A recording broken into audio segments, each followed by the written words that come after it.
Okay, I don't remember if I posted a video or typed up an explanation for this, but a lot of you are showing these things by hand. And if you have a TI calculator, an 81, 2, 3, or 4, that kind of thing, it can do these for you without having to write out all the factorials.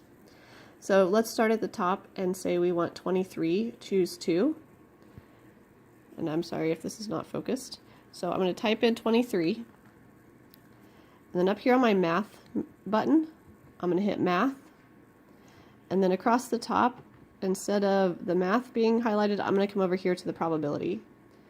Then notice you have your permutations and combinations there on the list. Combinations are number 3, so I'll hit the number 3. And I wanted 23, choose 2. All right, 253.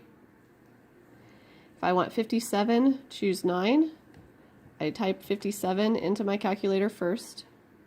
I go to the math menu. I go to the left one, or you could go right 3 times to probability. I hit 3 for the combination. Choose 9. Okay. If I want to do permutations instead, 18 with permutation of 5, I type in my 18 first. Math to the left of probability. Notice the permutation is number 2 instead of number 3. So 18 P5, where the other one was 26. Looking around my phone here. P10. Again, sorry that it's blurry. I am not a cinematographer. That's an enormous number.